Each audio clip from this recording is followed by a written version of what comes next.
तो आज के इस वीडियो में हम लोग मुहावरे के बारे में जानेंगे कि असल में उर्दू में मुहावरा क्या होता है और मुहावरे का माने क्या होता है, जो कि आपके एग्जाम में आने वाला है मुहावरा। ठीक है, तो हम बारी बारी से जानेंगे। पहले उससे पहले जानते हैं मुहावरा के बारे में कि मुहावरा क्या होता है। असल में मुहावरा हम किसे कहते हैं, क्योंकि कोई भी चीज होता है तो उसका कुछ ना कुछ मतलब होता है। ठीक है, तो फ्रेंड्स मैं आपसे एक रिक्वेस्ट करता हूँ कि अगर आप लोग चैनल पे नए हैं तो बराए मेहरबानी चैनल को सब्सक्राइब कर लें, ताकि आपको उर्दू का और इंग्लिश ग्रामर का आपको वीडियो मिलता रहे, ताकि आप लोग एग्जाम की अच्छे से तैयारी कर पाए। ठीक है, मुहावरा जो आता है आपके एग्जाम में, तो मुहावरा उसका मुहावरा कहते हैं किसको, मुहावरा कहते हैं किसको, असल तो माने यह है समझना है। जब मुहावरा हम समझ जाएंगे तो फिर उसके बाद हम माने समझना बहुत आसान हो जाएगा। जो माने जो उसका हुआ बहुत आसानी से हम निकाल सकते हैं असल में मुहावरा क्या माने होता है। ठीक है, तो देखिए मुहावरा जो होता है इंग्लिश में कहते हैं इडम्स। ठीक है, इंग्लिश में क्या कहते हैं, इडम्स। इडम्स आप लोग पढ़े होंगे। मुहावरे को इंग्लिश में कहा जाता है इडम्स। ठीक है, मुहावरे को इंग्लिश में क्या कहा जाता है, इडम्स। अब देखिए वो अल्फाज जो फेल पर खत्म होते हैं, कोई ऐसा काम होता है, ठीक है, वो काम होके खत्म हो जाता है, कोई काम होके खत्म हो जाता है ना। वो अल्फाज जो फेल पर खत्म होते हैं और अपने लगवी माने की जगह जो उसका माने होता है ना, यानी कि हम कुछ बोलते हैं तो उसका जो हम बोले हैं, बोले हुए अल्फाज के अलावा दूसरा माने निकल के आता है, यानी कि अपने लगवी माने की जगह दूसरे माने इस्तेमाल करते हैं। लगवी माने की जगह दूसरे माने इस्तेमाल किए जाते हैं, उसको कहते हैं मुहावरा। मुहावरा क्या कहते हैं, वो अल्फाज। मुहावरा क्या हो गया, वो अल्फाज जो फेल पर खत्म हो जाता है। ठीक है दोस्तों, वो अल्फाज जो फेल पर खत्म हो जाते हैं और अपने लगवी माने यानी अपने ओरिजिनल माने की जगह उसके बदले में कोई दूसरा माने इस्तेमाल किए जाते हैं, उसको कहते हैं हम लोग मुहावरा, यानी कि इडम्स कहते हैं। ठीक है, यहाँ तक समझ में आया। यहाँ तक कि मुहावरा तो आपको हिंदी में भी पूछते हैं। ठीक है, मुहावरे जो होते हैं ना वो हिंदी में भी पूछा जाता है। अब देखिए, अब यहाँ पे मैंने 10 ऐसे मुहावरे लिए हैं माने के साथ, जो कि आपके एग्जाम में आएगा। ठीक है, इंशाल्लाह आएगा ही। तो सबसे पहला जो मुहावरा है दोस्तों वो है काफूर होना। देखिए काफूर होना, तो काफूर होना का क्या मतलब होता है, देखिए यहाँ पे एक काम हो गया, मतलब यहाँ पे फेल खत्म हो रहा है। तो अब इसका जो लग़वी माने है, इसका जो लग़वी माने उसको छोड़ करके उसके जगह पे हमें कोई दूसरा माने इस्तेमाल करना है। ठीक है दोस्तों, तो काफूर होना मतलब होता है गायब हो जाना। जैसे कि साजिद मेरा पैसा लेके काफूर हो गया।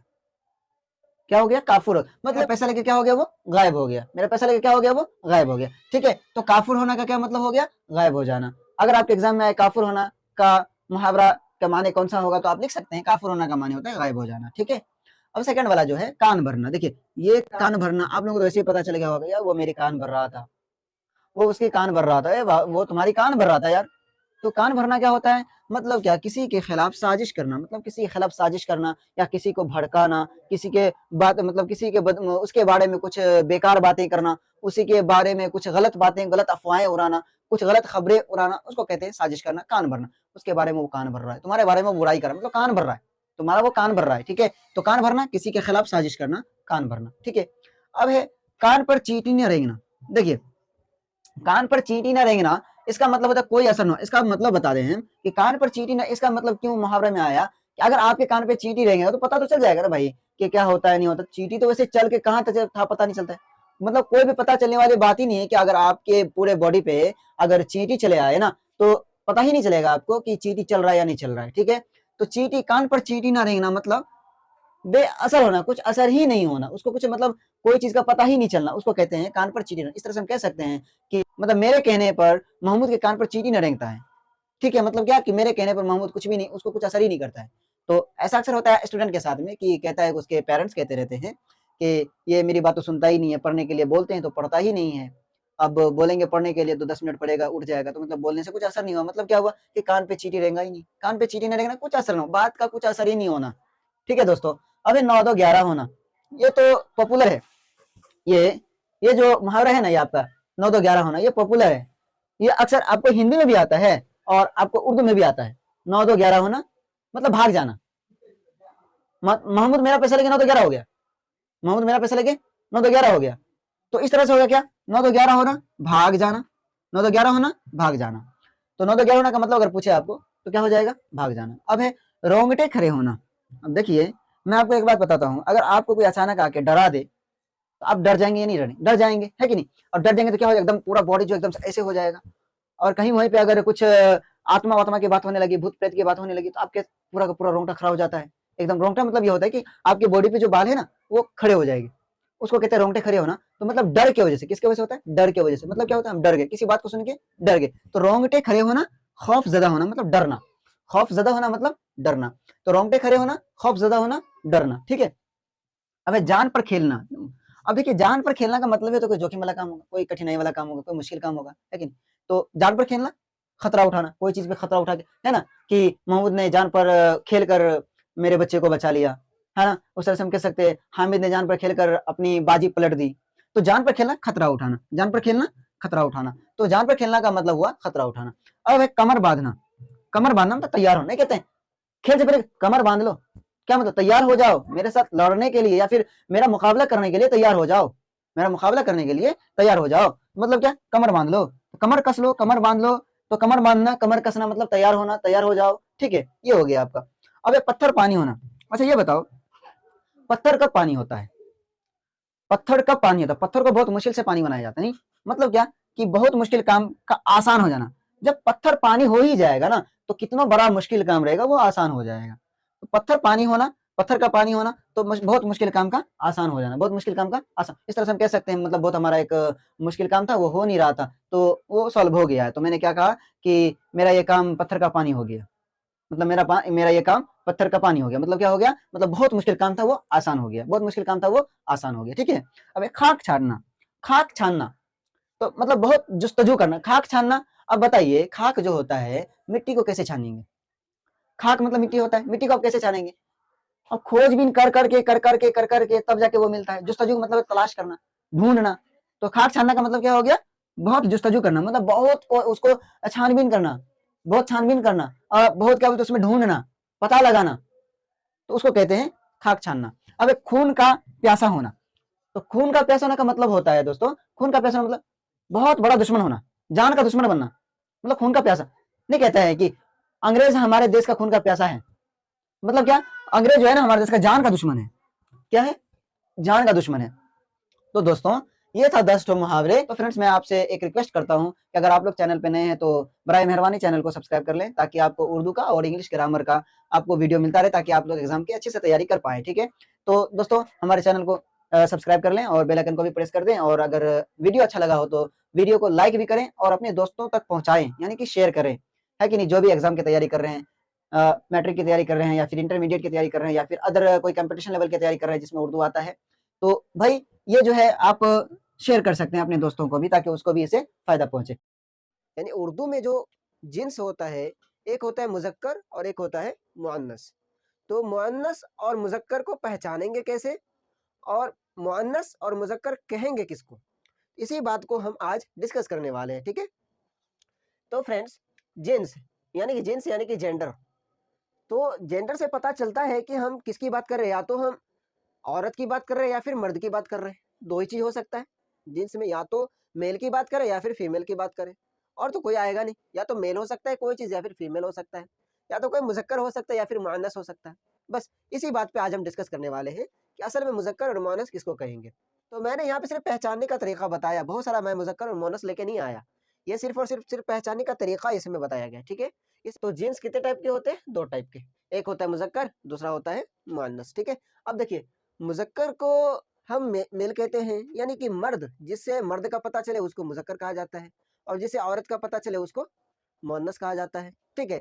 तो मुजक्कर को अगर पहचान लेंगे तो मुअन्नस पहचानने का जरूरत ही नहीं है, क्योंकि मुजक्कर के अलावा जो बच रहा है वो सबका सब क्या हो जाएगा? मुअन्नस हो जाएगा, ठीक है? तो सबसे पहली बात कि मुजक्कर को कैसे पहचानेंगे, तो मैंने 5 रूल्स लिखे हैं मुजक्कर किस तरह से पहचानेंगे उसी को, ठीक है? तो देखिए आम तौर पर मुज़क्कर की पहचान उर्दू अदब में मिलती है।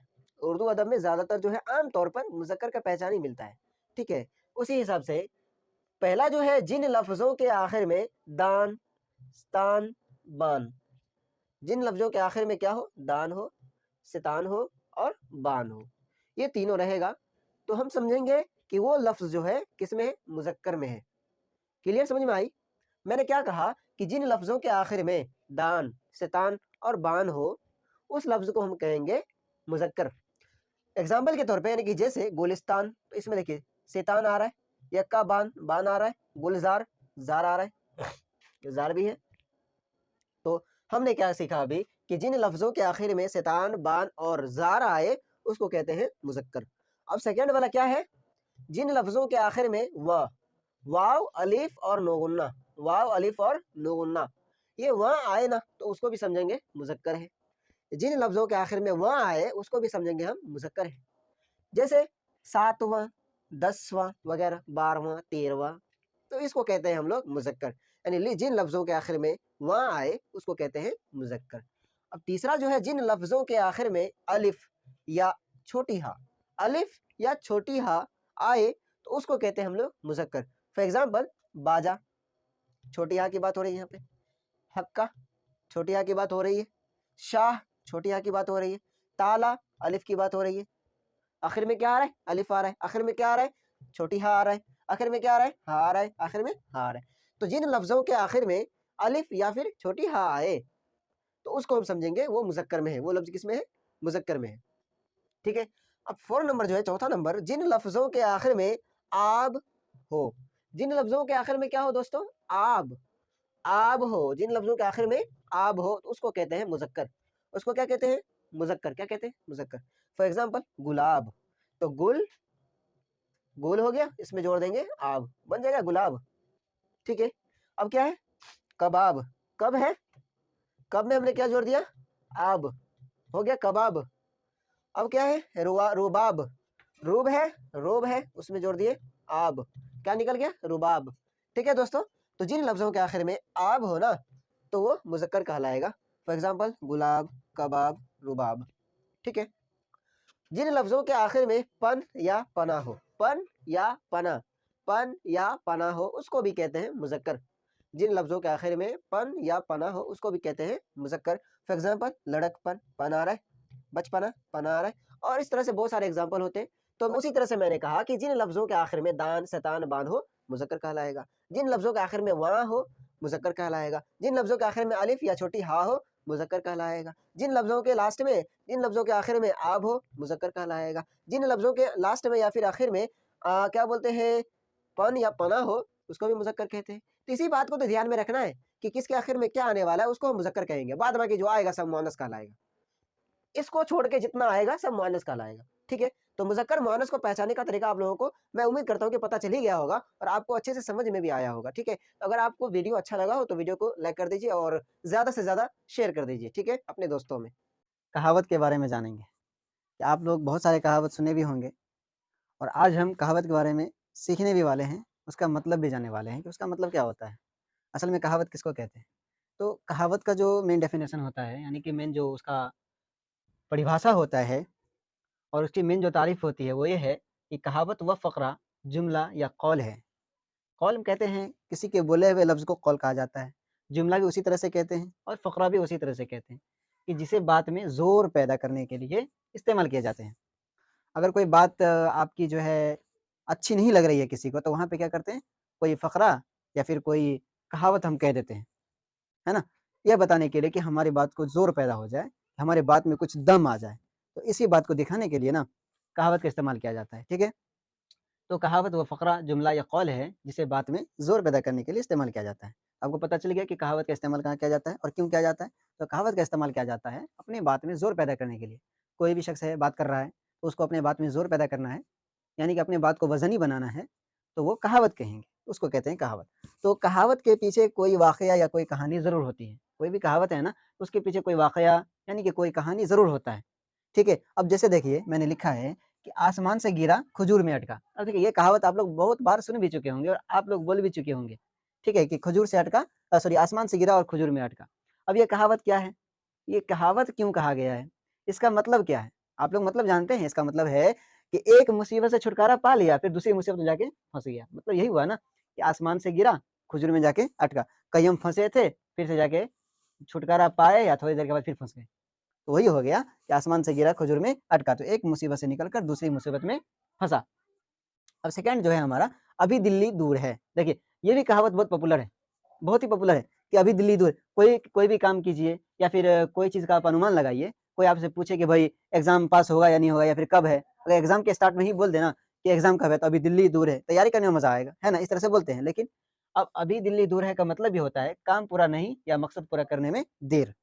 या तो काम पूरा नहीं हुआ या फिर मकसद पूरा करने में अभी देर है, मतलब बाकी है, अभी टाइम बाकी है, तो अभी दिल्ली दूर है। तीसरा जो है 4 दिन की चाँदनी फिर अंधेरी रात। देखिए ये भी बहुत ही पॉपुलर कहावत है, 4 दिन की चाँदनी फिर अंधेरी रात। इसका क्या मतलब होता है? तो 4 दिन की चाँदनी फिर अंधेरी रात का मतलब होता है कि ज़िंदगी के थोड़े दिन बहुत ही आराम से गुज़ारेंगे और फिर क्या होगा? फिर से वही मुसीबत में जाके फँस जाएँगे।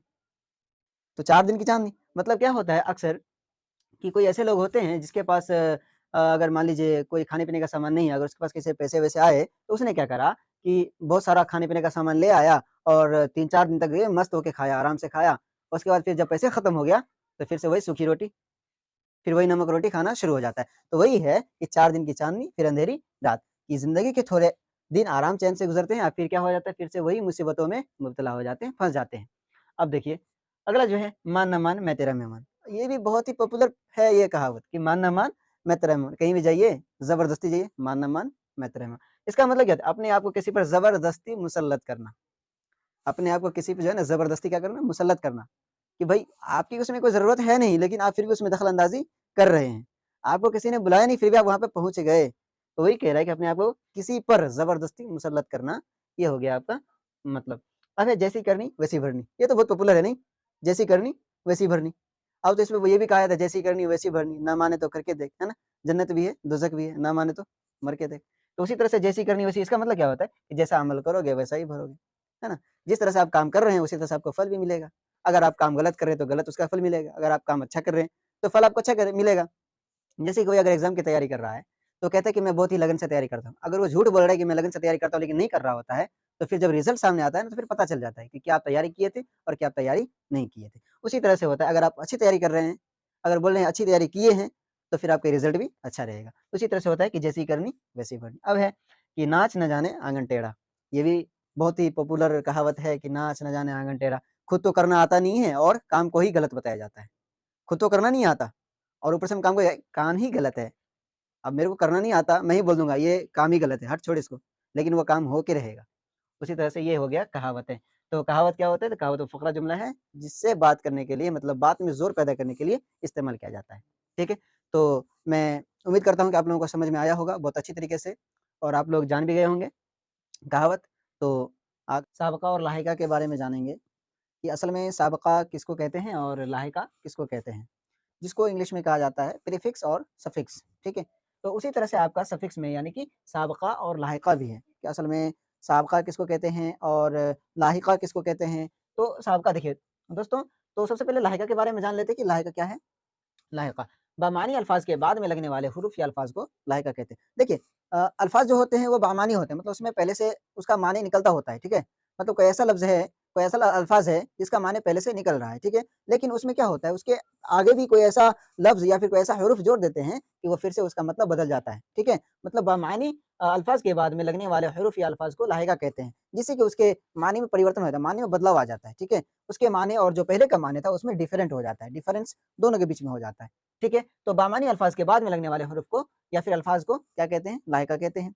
अब देखिए दोस्तों लाहिक़ा होता क्या? शानदार, जानदार। अब इसकी बात करें हम लोग शानदार की, तो देखिए शान पहले आ रहा है, क्या आ रहा है? शान। अब शान है इसमें हमने क्या जोड़ दिया? दार। देखिए शान तो एक लफ़्ज़ था, शान एक लफ़्ज़ था लेकिन उसमें एक लफ़्ज़ कौन-सा जुड़ रहा है? दार जुड़ रहा है। तो शानदार, दोनों मिलके क्या बन गया? शानदार। क्या बन गया? शानदार। तो इसमें अगर पूछे ना आपको कि शानदार में हुर्फ़ लाहिक़ा कौन-सा है? तो आपको कहना है दार, क्या कहना है? दार, क्योंकि दार अलग से लगा है, ठीक है ना? वो शान बमाने पहले से है, शान उसका माने पहले से है इसलिए वो शानदार लगेगा, ठीक है? अब जानदार की बात कर लें तो जान है, ठीक है? जान है और उसमें क्या लग गया? दार लग गया, तो क्या बन गया? जानदार। तो आपके डेफिनेशन में आपके क्या बोलते हैं तारीफ़ में क्या था? लाहिक़ा की तारीफ़ में कि बामानी अल्फ़ाज़ के बाद में लगने वाले हुरूफ़ या अल्फ़ाज़ को हम क्या कहते हैं? लाहिक़ा कहते हैं। तो इसके लास्ट में लग रहा था, दार लग रहा है, जानदार में दार, ईमानदार। अब देखिए अक़लमंद, अक़लमंद, अक़ल एक लफ़्ज़ है जिसका माने भरपूर निकल रहा है अक़ल का। उसमें क्या लग गया? मंद लग गया, अक़लमंद। ज़रूरतमंद, दौलतमंद, तो इसमें आपका मंद जो दिख रहा है मंद, ये हो गया लाहिक़ा। ख़तरनाक, तो नाक लाहिक़ा है, ग़मनाक, नाक लाहिक़ा है, अलमनाक, नाक लाहिक़ा है। अब सेकंड नंबर क्या है कि साबक़ा, तो लाहिक़ा के बारे में हमने जान लिया। अब साबक़ा क्या होता है साबक़ा? तो बामानी अल्फ़ाज़ के पहले लगने वाले, कोई अल्फ़ाज़ है जिसके पहले हमने कोई हुरूफ़ या फिर कोई लफ़्ज़ जोड़ दिया। यानी कि कोई पहले से अच्छा खासा जो है लफ़्ज़ चल रहा था लेकिन उसके पहले में हमने कोई हुरूफ़ या फिर कोई लफ़्ज़ जोड़ दिया। तो क्या बन गया? लाहिक़ा सॉरी साबक़ा बन गया, ठीक है? तो जैसे कि बेख़बर, बाआसानी, अनजान और बरवक़्त। अब देखिए इसमें आप लोग सोच रहे होंगे कि इसमें बेखबर में क्या है, तो देखिए बे और खबर, तो खबर तो एक लफ्ज है जिसका माने बहुत ही भरपूर मतलब निकल रहा है, खबर, किसी को खबर देना, है ना, सूचना देना, लेकिन उसमें हमने क्या जोड़ दिया, बे, तो बे खबर। अब क्या है, बा आसानी, तो आसानी तो एक लफ्ज है, आसानी एक लफ्ज, लेकिन उसमें क्या हमने जोड़ दिया, बा, तो बा, बे और अन और बर, ये तीनों चारों क्या हो गया आपका, साबका हो गया, क्योंकि ये लफ्ज के शुरू में लग रहा है। तो अगर किसी भी लफ्ज के शुरू में कोई हरूफ लग रहा है या फिर कोई अल्फाज ही लगे, वो कहा जाता है आपका साबका। अगर उसके लास्ट में लग रहा है तो वो कहा जाता है लाहिका। तो लाहिका और साबका, मैं उम्मीद करता हूँ कि आप लोगों को किसी भी तरह का परेशानी नहीं होगा। अगर आप लोग चैनल पे हैं तो सब्सक्राइब कर लें बराए मेहरबानी।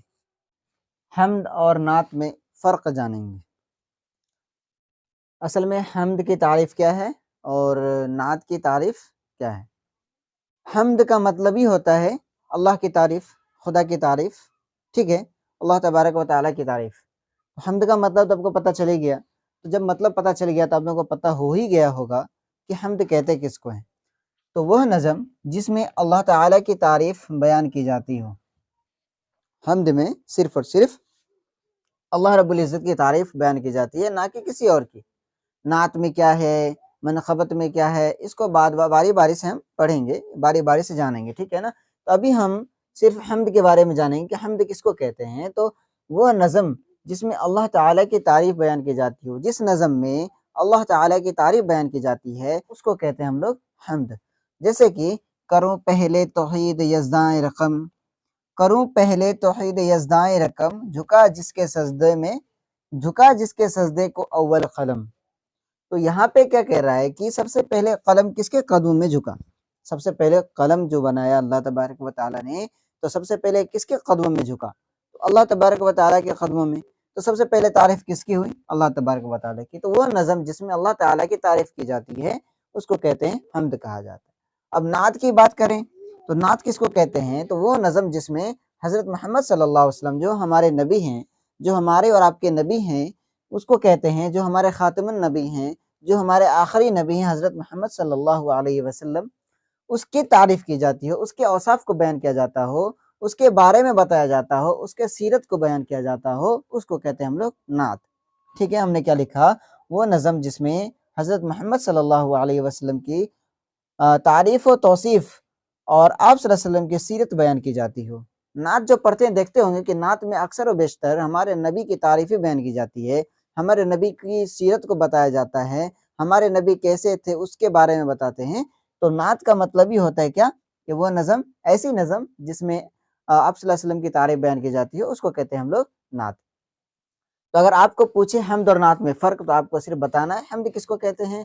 तो हम्द ऐसी नज़म जिसमें अल्लाह तबारक व तआला की तारीफ़ बयान किया जाता है, उसको कहते हैं हम्द। और नात की बात करें तो ऐसी नज़म जिसमें आप सल्लल्लाहु अलैहि वसल्लम की तारीफ़ बयान की जाता हो, उसको कहते हैं हम लोग नात। अगर कुछ एग्ज़ाम्पल भी लिख देंगे तो चलने वाला है, अदरवाइज़ एग्ज़ाम्पल नहीं भी दे रहे हैं तो कोई बात नहीं। अगर आपको तारीफ़ पूछे तो आप इतना लिख देंगे तो आपका हो जाएगा, ठीक है। तो मैं उम्मीद करता हूँ आप लोगों को समझ में आ गया होगा, ठीक है। वीडियो में मुहावरा को कैसे पहचानेंगे और कहावत को कैसे पहचानेंगे, इसी बात पे डिस्कस करने वाले हैं और ज़्यादा कुछ भी बात बढ़ाने वाली नहीं है, ठीक है। तो देखिए मुहावरा, तो मुहावरा में होता क्या है कि मुहावरा एक जुमला के जैसे होता है। मुहावरा जुमला नहीं होता है, मतलब मुहावरा एक सेंटेंस नहीं होता है, बट सेंटेंस के जैसा होता है।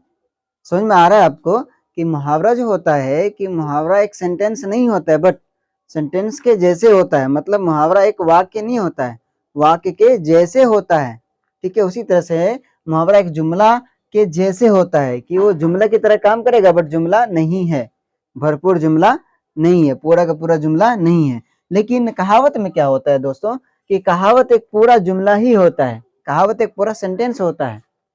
जैसे मैंने कहा कि मुहावरा सिर्फ जुमला के जैसा होता है, उसी तरह से कहावत पूरा का पूरा जुमला होता है, मतलब पूरा का पूरा सेंटेंस होता है, पूरा का पूरा वाक्य होता है, ठीक है। अब देखिए दूसरा ये है, मतलब कि चांदी का जूता मारना।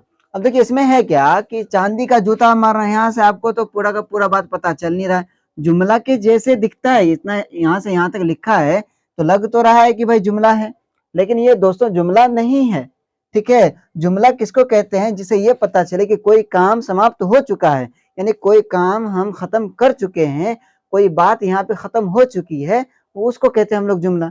लेकिन ये तो जुमला है ही नहीं, क्योंकि यहाँ पे तो बात खत्म हो ही नहीं रहा है। चांदी का जूता मारना, भाई किसको मारना, किसको मारे, किसको क्या करे, है कि नहीं? तो बात यहाँ पे अटक जाती है। तो मुहावरा एक जुमला के जैसा होता है और कहावत एक सेंटेंस ही होता है कि आसमान से गिरा खजूर में अटका, मतलब आसमान से गिरा खजूर में अटका। उसी तरह से होता है नाच न जाने आंगन टेढ़ा, एक पूरा का पूरा सेंटेंस है दोस्तों, पूरा का पूरा एक सेंटेंस है, इसमें किसी भी तरह का बदलाव है ही नहीं। और आगे क्या है कि मुहावरे का इस्तेमाल आजाद नहीं है, मुहावरा का इस्तेमाल हम हमेशा नहीं कर सकते हैं। यहाँ पे मुहावरे का इस्तेमाल आजाद नहीं है का मतलब ये है कि मुहावरे का इस्तेमाल हम हमेशा नहीं कर सकते। मुहावरे का इस्तेमाल कभी कभी होता है, जब जरूरत हुआ तो उसका इस्तेमाल किया जाएगा, जब जरूरत हो तो उसका इस्तेमाल किया जाएगा, लेकिन हमेशा नहीं किया जाएगा। लेकिन कहावत में क्या होता है दोस्तों कि कहावत का इस्तेमाल आजाद है, हम कर भी सकते हैं, नहीं भी कर सकते हैं, कर भी सकते हैं, नहीं भी कर सकते, और हमेशा कर सकते हैं, हमेशा नहीं भी कर सकते। तो कहावत में ये होता है, कोई बात बोल रहे हैं, बात बोलते बोलते हमने कोई कहावत कह दिया तो हमेशा यूज हो जाता है। कोई बात बोलने और कहावत की जगह है बट कहावत हमने नहीं कहा, तो ऐसा जरूरी नहीं है। ये जो है इंडिपेंडेंट है और ये इंडिपेंडेंट नहीं है, ये इंडिपेंडेंट नहीं है, ठीक है ना। तो तीसरा जो मैंने लिखा है कि मुहावरे का माने अपने आप नहीं निकलते। देखिए ये बहुत समझने वाली बात है कि मुहावरे का माने अपने आप नहीं निकलते, उसका एक खास अपना ही माने होता है। मतलब मुहावरा जो होता है ना, जिसको हम लोग कहते हैं इडम्स, तो मुहावरा का एक खास माने होता है कि भाई उसका ये माने इसका ये है, ये वहीं पे सूट होगा। इसका माने ये है, मतलब अगर मान लिया जाए कि अगर मगर करना है, अगर इसका माने टाल मटोल करना को छोड़ करके किसी दूसरा हम कोई दूसरा इस्तेमाल कर देंगे तो फिर वहां पे गड़बड़ हो जाएगा। क्यों बोले तो क्योंकि ये अगर मगर होना का जो मीनिंग है वो ये मीनिंग बन के ही तैयार है। इसलिए कहा जाता है कि मुहावरे का जो माने होता है ना, उसका एक अपना खास माने होता है। मुहावरे का जो मीनिंग होता है, मुहावरे का जो मतलब होता है, उसका अपना खास मतलब होता है। लेकिन कहावत में ऐसा नहीं है दोस्तों, कहावत का माने अपने आप निकल जाता है। आप बात बोलिए, उसका मतलब अपने आप निकल जाएगा।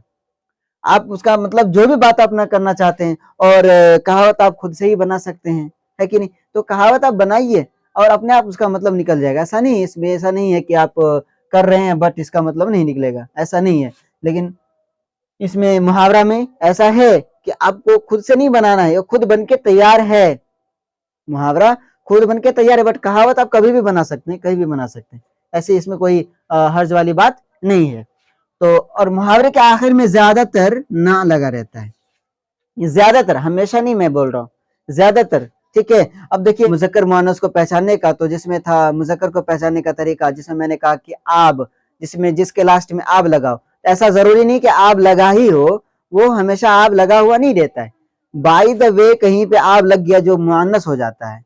अगर ज्यादातर ज्यादातर आब लग के मुजक्कर होता है, बट कहीं कहीं बाय द वे कहीं कहीं जो है आब लगता है तो वो मुअन्नस हो जाता है। इसमें बहुत सारे कमेंट भी आया था कि सर यहाँ पे आब लगाए तो मुअन्नस है, यहाँ पे आब लगाए तो मुअन्नस है। तो इस तरह से होता है, ये बहुत सारे खिलाफ हैं। मैं नहीं कहता हूँ कि मैं ये नहीं कहता कि ऐसा नहीं हो सकता है ऐसा, क्योंकि बहुत सारे मीनिंग ऐसे हैं जो मुजक्कर कर करके मुअन्नस हो जाता है और मुअन्नस होकर के भी मुजक्कर हो जाता है, ऐसा होता है, ठीक है। तो उर्दू में, खास करके उर्दू में तो ऐसा डिफरेंट देखने को मिलेगा ही मिलेगा आपको। तो ठीक है, तो उसी तरह से मुहावरे के आखिर में ज्यादातर, मैंने हमेशा नहीं कहा, मैं हमेशा नहीं कह रहा हूँ, ज्यादातर ना लगा रहता है, ज्यादातर ना आता है। जैसे कि अगर मगर करना, टाल मटोल, इसका मीनिंग हो गया टाल मटोल करना। आंख दिखाना मतलब डराना। आग, आग में कूदना मतलब मुसीबत में पड़ना। तो देखिए कि बराबर ना आ रहा है, नहीं आ रहा है, बराबर ना आ रहा है, इसमें भी ना है, इसमें भी ना है, और इसमें भी ना है, इसमें भी ना है, मतलब कि हमेशा ना आ रहा है। और इसका जो मीनिंग निकल के आता है ना, तो उसमें भी ना निकल के आ रहा है। देखिए यहाँ भी ना आ रहा है, यहाँ भी ना आ रहा है, मतलब ये हुआ कि मुहावरे के आखिर में ज्यादातर क्या आएगा, ना आएगा। लेकिन कहावत में ऐसा कुछ नहीं है दोस्तों, कहावत में ऐसा कुछ भी नहीं है कि जरूरी नहीं कि इसके लास्ट में ना आएगा, या फिर इसके लास्ट में बा आएगा, या इसके लास्ट में कुछ भी आ सकता है, ऐसा नहीं। कि कहावत हम खुद से बना रहे हैं ना, कहावत हम कुछ भी बना सकते हैं, कोई भी चीज बना सकते हैं, है कि नहीं? क्योंकि कहावत कहावत में ऐसा कुछ नहीं होता, जैसे कि जैसी करनी वैसी भरनी। देखिए यहाँ पे नी आ गया, अब देखिए 4 दिन की चांदनी फिर अंधेरी रात, अब यहाँ पे ता आ गया, दोनों में फर्क है ना, फर्क है नहीं है। उसी तरह से तो नाच न जाने आंगन टेढ़ा, अब देखिए यहाँ पे अलिफ आ गया लास्ट में। तो इस तरह से ये हुआ मुहावरे और कहावत को पहचानने का तरीका। तो मैं उम्मीद करता हूँ कि आप लोगों को समझ में आ ही गया होगा, और जो भी आप लोगों को दिक्कतें था मुहावरा पहचानने का, तो ये आपका दूर हो ही गया होगा। ठीक है, तो मैं अपना वीडियो फ्रेंड्स, आज के इस वीडियो में हम लोग खिताब के बारे में जानकारी हासिल करेंगे। ठीक है, कि खिताब क्या होता है। वह नाम जो नुमाया खिदमत के लिए हुकूमत या किसी और इदारे की तरफ से दिया जाता है उसको खिताब कहते हैं। अब मैं यहाँ पे आपको एक क्लियर करना चाहता हूँ कि खिताब और इनाम में क्या फ़र्क है। इनाम जो होता है वो एक जो है आपको कोई भी चीज़ ला के आपको दे देगा कि भाई इनाम में हमको ये मिला है, चाहे वो आपको ट्रॉफी दे दे, चाहे आपको कोई बुक कॉपी कलम पेन वगैरह एटसेट्रा जो भी होता है, लैपटॉप कंप्यूटर वगैरह जो भी, तो इनाम में होता है। ठीक है, वो आपका प्राइज हुआ। बट खिदमत ये जो होता है, क्या कहते हैं हम लोग, खिताब जो होता है, खिताब खिताब एक नाम होता है, एक ब्रांड होता है, ब्रांड को हम लोग कहते हैं खिताब। ठीक है, तो किसी इदारे के द्वारा या फिर किसी गवर्नमेंट के द्वारा या फिर किसी यूनिवर्सिटी के द्वारा या फिर किसी कॉलेज के द्वारा या फिर किसी स्कूल के द्वारा जो नाम दिया जाता है ना, नाम जो नाम दिया जाता है ना, उस नाम को हम लोग कहते हैं खिताब कहते हैं, कि ये नाम आपका खिताब कहला। जैसे कि किसी को मिला भारत रत्न, नहीं कहते भारत रत्न का अवार्ड मिला है, मतलब क्या, भारत रत्न का खिताब मिला है, उसका नाम भारत रत्न में जुड़ गया है। पद्म भूषण का, भाई ये पद्म भूषण है, पद्म विभूषण होता है, ठीक है, पद्म श्री होता है, खान बहादुर का खिताब होता है, ये सब खिताब कहलाते हैं। मतलब ये कहा कि खिताब उसको कहते हैं हम लोग, खिताब उसको कहा जाता है जो आपको हुकूमत के द्वारा या फिर किसी इदारे के द्वारा जो नाम आपको दिया जाता है ना, उस नाम को खिताब कहा जाता है। जैसे भारत रत्न हो गया, खान बहादुर का खिताब हो गया, पद्मश्री का खिताब हो गया, पद्म भूषण का खिताब हो गया, पद्म विभूषण का खिताब हो गया, ये सारा का सारा खिताब है जिसको हम लोग कहते हैं अवार्ड। इंग्लिश में कहा जाता है अवार्ड। ठीक है, इंग्लिश में क्या कहा जाता है, अवार्ड। तो मैं उम्मीद करता हूँ कि आप लोगों को समझ में आ गया होगा कि खिताब किसको कहते हैं असल में।